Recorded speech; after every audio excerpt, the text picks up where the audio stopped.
When I want to tell you a little bit about my story, okay?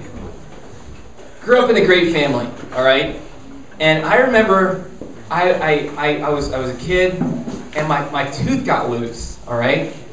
And so all of a sudden I'm like, bam! I pull out my tooth, and I'm like, what is this? And my mom's like, oh, you lost a tooth, but don't punch yourself in the face again. All right, I learned a lesson. And then she said, you can put it in an envelope and put it under your pillow, and then the tooth fairy is going to come and get it, right? And I'm like, no way! So I put it on my pillow, and I go to sleep, and I wake up, and there's a dollar bill there. The tooth fairy came and put money under my pillow. And then I learned in high school that the tooth fairy wasn't real, all right? But that's okay, all right? I can deal with that because I love Santa and I love the Easter Bunny, all right? And I'm telling you, I don't know about you guys, but every Easter I woke up and there was a basket with like all these funny things in it and all these candy. I'm like, whoa, where did this awesome basket of candy come from? And my parents were like, the Easter Bunny brought it. And I'm like, Easter Bunny! And then Christmas, I wake up and around the tree, all these presents. Mom, who brought all these presents? Santa. Awesome. I get to college and I find out, they tell me, they give me the talk before I go off to college. And I'm like, they're not real? And like, that's okay. There's God. And I'm like, oh, right. Raise your hand if you've ever doubted that God actually exists, that there are better explanations to the source and creation of all life and experience. Honestly, if you ever seriously doubted that God is real, that God exists, raise your hand. All right? And my hand's up too. I was in that line as well. Even though I came from an awesome Catholic family, two of my uncles are priests, my dad is now a deacon, went to Catholic grade school, Catholic high school. Boom, I never actually thought that there was proof for that, okay? Faith was always about, or God was always about faith. Knowing God was always a matter of faith, okay? And the more I learned in high school, the more I learned about science, about logic, about reason, what we can know without God. And in knowing more about science, logic, reason, you didn't need God to explain a lot of things. Nod your head if you're with me, okay? The difference between when I was in high school and I think what you guys are dealing with right now is I never, ever went off on a limb and said, I don't believe in God. I don't believe He exists. Religion sucks, I didn't do that. I didn't know anyone from my high school or from any other high school that was a self-proclaimed outright atheist. But now you have it all over the place. In the past 10 years, there's been a huge explosion in books, in media, in our culture of what's being called the new atheism. I have a clip for you. Call it atheism on the offensive. The past few years have seen a surge of interest in unbelief. Books on atheism have topped bestseller lists. They include The End of Faith by Sam Harris, The God Delusion by Richard Dawkins, and God is Not Great, How Religion Poisons Everything by Christopher Hitchens. A lot of respectable people are coming out and saying that they are very happy to dispel the myths of the Bible. An atheist convention in Washington this summer was sold out and had a waiting list of 600 people. Congress now has a self-proclaimed atheist, and there are atheist summer camps for kids. Over the last 20 years, a number of people willing to tell people on surveys that they don't believe in God has pretty much doubled. But the new atheism isn't content to simply defend unbelief. It attacks religion as a major source of evil in the world. So when you hear people proudly say I guess I don't believe in God anymore, or God's not real, and they say whatever they're going to say, they're just being influenced by this new atheism, being filtered in to our culture, into the classroom. The goals of this new atheism are pretty simple, okay? They want to convince you that Atheists are all about logic, science, and evidence, and religion is all about blind faith. Secondly, atheists, they're the more scientific, they're the more open-minded people. They're open to the truth. Religious people are backwards, they're closed-minded, they've bought into a giant myth. Step out of the cave, they tell you. Thirdly, they say there's no evidence for believing in God. We need to free you from the myth of God. And the key point is this. The key point that their whole position rests upon is this. There's no way to know by reason, by our own natural light, that God exists. Once again, the new atheists claim that there's no way by reason for us to know that God exists. So tonight we're going to take a fresh look at that question. Is there any way to know by reason, not by revelation or faith, that God exists? And I am going to demonstrably prove to you that we can know God exists by reason and not by faith. I'm going to do it using logic. I'm also going to make the case and back it up that modern science is not opposed to religion. Science in general, the study of empirical data, the study of the material world, at its deepest level, actually supports theism, the presence and the necessity of God. And so what I'm going to do is I'm going to show you a few clips to kind of summarize a lot of the awesome modern scientific discoveries. The first one is going to teach us about the universe. In 1929, theoretical predictions were confirmed with empirical data. At the Mount Wilson Observatory overlooking Los Angeles, astronomer Edwin Hubble studied light from distant galaxies. Hubble determined that galaxies beyond our Milky Way were moving away from us at a speed proportional to their distance from the Earth. The more distant the galaxy, the faster it is receding. Hubble's landmark discovery led most astronomers and physicists, including Albert Einstein, to a similar conclusion. If the universe is continually expanding, then at earlier points in its history, it must have been smaller and denser.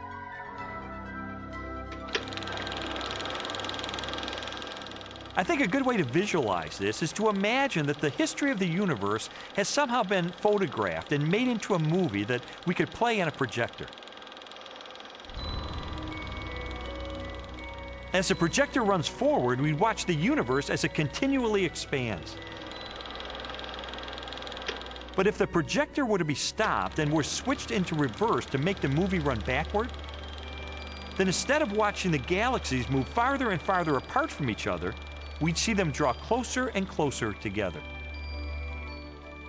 As you trace this expansion back in time, the universe grows denser and denser and denser until finally the entire known universe is contracted down to a state of infinite density, which marked the beginning of the universe. At this point, which cosmologists call the singularity, all matter and energy, physical space and time themselves came into being. This literally represents the origin of the universe from nothing. Wow.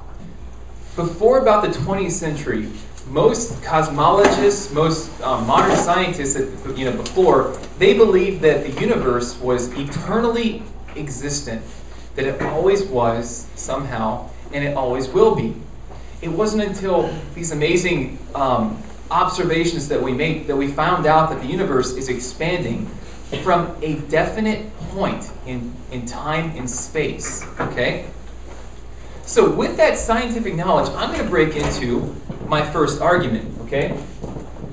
First premise.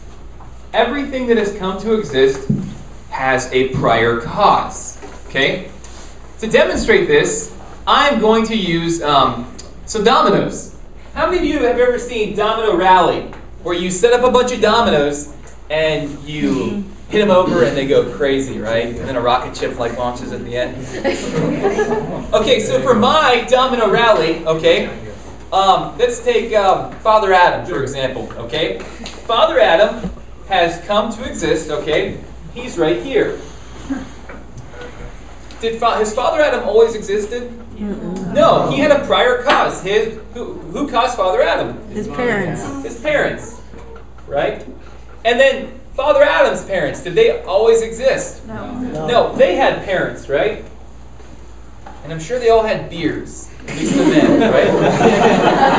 He's talking about his mom. Don't talk about my grandma like that! I did not know you were here. At least the men.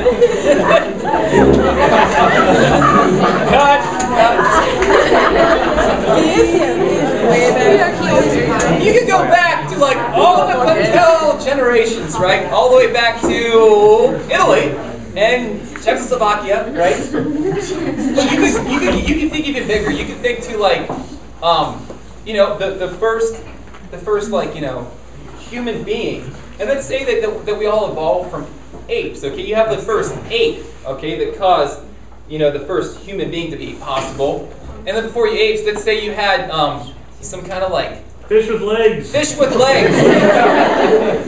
Okay, and then before that we had primordial ooze, okay? And then before that, we had the creation of the planet Earth as a planet, okay?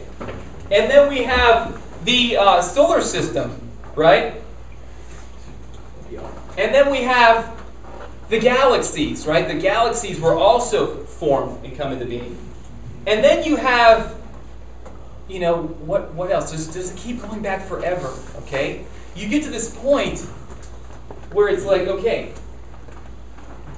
the Big Bang, the singularity, this moment right there. So everything that comes to exist has a cause, okay? Second premise, there is either an infinite regress of causes, or there is a first uncaused cause. Let me break that down for you. Either this chain of events goes on infinitely without end, or there has to be some kind of being that itself was not caused in order for it to start. Nod your head if you follow me. So your two options, two logical options, okay? Now, let's get to our conclusion. Our next premise. There is not an infinite regress of causes. Why can I say that? Why can't there be an infinite regress of causes? Well, all the matter and energy, the universe is the entire material existence. All matter and energy is the universe. The universe had a beginning, all right? There can't be an infinite regress that goes beyond it. Our conclusion, there must be a first uncaused cause, an uncreated creator. Isn't that awesome? Did I just whip out the Bible and like, in Genesis, we have this awesome first cause argument? No, this is something you can know by reason. A lot of times there'll be an objection that the atheist will say, if God caused the Big Bang, then who caused God? Booyah. Let me tell you the major error in this. Atheists, when they're confronted with that, if they're really hardcore, what they're assuming is that God is just another being within the universe. That God is just another something. But God is not just another material creature like a Zeus that lives on, Mount Olympus, okay? That's not what we mean by God. God has to be, if God truly is the first cause of all the matter and energy, then he has to be himself outside of the series of causes. So God is not like another domino, okay? God is like the person that comes in outside the series and knocks it all over, gets it all started. Gets from the singularity to bearded women to Father Adam. Amen? Give it up for God!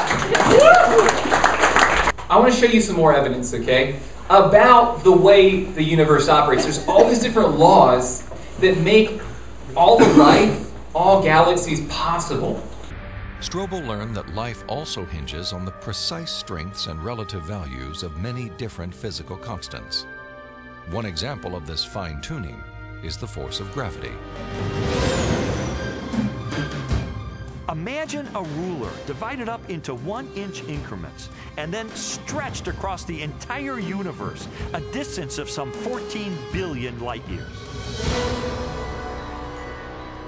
For the purposes of illustration, the ruler represents the possible range for gravity. In other words, the setting for the strength of gravity could have been anywhere along the ruler, but it just happens to be situated in exactly the right place so that life is possible. Now, if you were to change the force of gravity by moving the setting just 1 inch compared to the entire width of the universe, the effect on life would be catastrophic. No large-scale life forms could exist. Anything that was more than the size of a pea would be completely crushed. So you might be able to get life of a very, very primitive sort, such as bacteria, but you could never get conscious observers. The strength of gravity is just one of at least 30 separate parameters that must be finely tuned to produce a life-sustaining universe. Another example is the cosmological constant. The cosmological constant describes the expansion speed of space in the universe. If space expands too quickly, then the universe will spread out so quickly that material objects can't form. So you can't get stars and galaxies and planets and the types of things that we, of course, take for granted in our universe. Physicists have determined that the cosmological constant is fine-tuned to 1 part in 100 million billion billion billion billion billion. Such precision has been compared to traveling hundreds of miles into space, then throwing a dart at the Earth and hitting a bullseye measuring 1/trillionth of an inch in diameter, an area less than the width of a single atom. Just consider those two parameters, gravity and the cosmological constant. Their level of fine-tuning is to a precision of 1 part in 100 million trillion, trillion, trillion, trillion, trillion, trillion. I mean, that's like 1 atom in the entire known universe. This fine-tuning is also evident at the atomic level. The strong nuclear force binds atoms together. If the strength of this force were to decrease by 1 part in 10,000 billion billion billion billion, the only element left in the universe would be hydrogen. Again, chemical life would not be possible. The fine-tuning of the laws and forces of physics is so precise that few theorists are comfortable invoking mere chance as an explanation.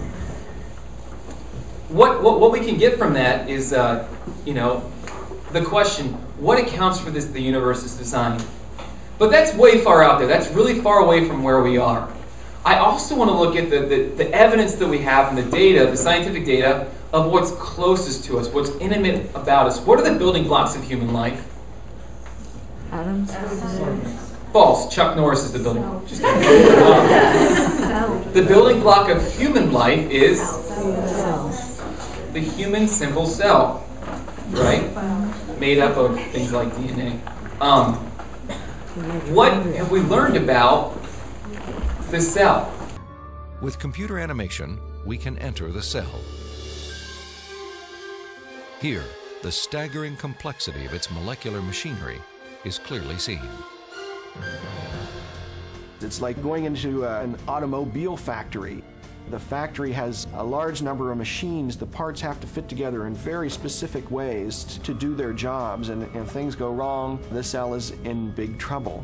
And just one cell is enormously complex, but humans, you and I, are made from trillions of cells, and those trillions of cells have to fit together in the right way and do their own job. Darwinism was a lot more plausible when we were thinking about globs of protoplasm than it is when we're thinking about molecular machines. Each of these biochemical machines is a masterpiece of engineering and nanotechnology. They are essential to functions as vital and diverse as vision, photosynthesis, and the production of energy in the cell. Michael Behe has studied several of these machines, including the flagellum, a remarkable rotary motor. I remember the first time I looked in a biochemistry textbook and I saw a drawing of something called a bacterial flagellum with all of its parts in all of its glory. It had a propeller and the hook region and the drive shaft and the motor. And I looked at that and I said, that's an outboard motor. That's designed, you know, that's no chance assemblage of parts. Bee's reaction was not surprising, especially when the bacterial flagellar motor is animated and magnified more than 50,000 times to display the details of its construction and operation. Howard Berg at Harvard has labeled it the most efficient machine in the universe. These machines, some of them are running at 100,000 RPMs and are hardwired into a signal transduction or sensory mechanism so that it's getting feedback from the environment. It's got some tail proteins which act as the propeller.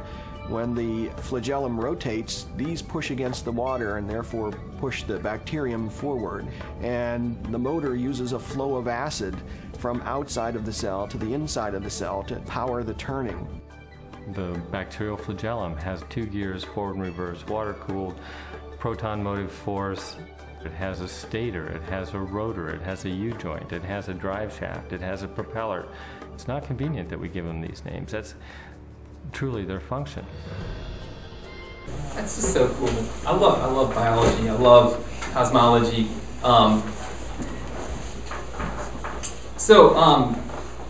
I just want to start off this next proof. This is my second of 2 proofs. Can I get a volunteer?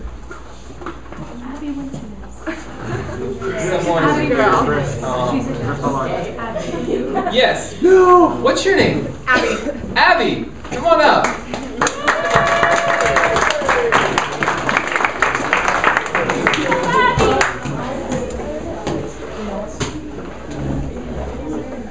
All right, Abby. Hi. Nice to meet you. All right, Abby. So you are you're walking down the street, okay, and you see a watch. It's a Rolex. Oh my gosh. Really good stuff. Okay. Some of you know where I'm going with this. This is also a very famous famous point to make. All right. You pick up the watch. All right. There's 3 things that you could see here. Okay. You could say that this watch is either been here for all eternity and was never created, okay?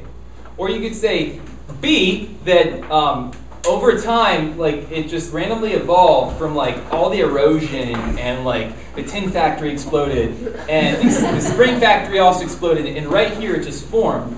Or 3, you could say, oh, someone designed a really cool watch. A, B, or C. Think about it, all right? Are you on drugs? Yeah, absolutely. Okay, I don't know if you can answer this. All right, even on drugs, what would you do? A, B, or C? What do you think about this? Always been there. Randomly assembled itself. All right, C. I'll give it to you. C. C. Oh my gosh. That's the setup to this next proof. Okay. The first premise. This is called the design argument. Anything that has design and order requires a designer. So if we can apprehend the attributes of design and order, we, common sense, know that there has to be a designer. All right? Second premise, human life has design and order. Also from the fine-tuning, you could also make a case that the universe has design and order about it. Anyone have a problem with these? Would anyone say that they're not true premises? All right. Leading us to our conclusion.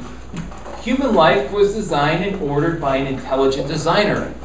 We don't go through our life looking at the billboard and saying, man, look what erosion did today to that billboard. You know, if you're walking along the ocean and you see some, like, you know, wavy lines, you're like, oh, cool wavy lines. But if the wavy lines say, like, SOS, help, you know, go into the jungle, I'm dying. You know, you don't think silly waves. No.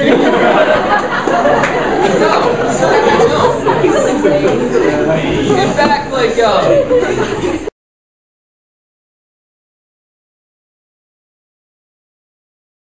Yes. We studied about this in class, but so since God is omnipotent, what could God do if you told him to make a rock that he himself cannot lift? Right. I'll answer that one right now. That's actually a famous Greek one that was put out there. If God's so omnipotent and all powerful, can God make a rock that's heavier that he can lift? Here's another way of asking it. Can God make a square circle? Yeah. No, a square circle is a contradiction. A square circle is a contradiction in terms, okay? A square circle is an impossible thought. You can't. A circle is perfectly round. A square has 4 sides to it. So can there be a square circle? No. It's impossible. In the same way, an omnipotent being creating something that's heavier than he can lift is also a contradiction. So once you enter the realm of promoting contradiction, you lose reason. So the argument would fall apart, wouldn't it? It's a contradiction in terms. Yeah. All right. Evolution proves that God didn't create us. We know that evolution created us. You know? What would you say to that? I mean, oh no, stumped. Monkeys. I'm not quite this one, right? I love monkeys. One time I fed a monkey at a zoo, right? Because he's my connected brother, right? Right. Let me give you the quick answer. Evolution does not disprove God. Rather, it shows how subtly he created us over time. So evolution is simply a question of how something happened, not what, who, or why. Evolution can't answer that question, like why did this happen? Or what put this into effect? What order was behind it? It can't answer those questions. It can tell us how it happened. So the Catholic Church is not against evolution. What? No, the Catholic Church is not against evolution because it's a very, very probable how of it happened. And the Church said that science is science's competence is to tell us how it happened. The Church's competence is to tell us why God did it, because God told us why He created us. We're made in His image and likeness. He wants to know us. He wants us to live with Him. So evolution doesn't disprove God. And in fact, I look at all this stuff and I'm like, man, God is way bigger than I ever thought He could be than some very simple account. Okay. A good, all-powerful God would not allow suffering to exist. Therefore, there is no God. This is probably the biggest one, okay? Best for last. Number one, this does not prove the non-existence of God. They're trying to argue against His nature. You could say, well, I believe in a bad God. They'll be like, I can't disprove that because I know that there needs to be a first cause. I know there needs to be a designer. But we'll take it. I'll take it, okay? So why, how can there be a good, all-powerful, all-knowing God that allows suffering to exist? The classic answer is two-part, okay?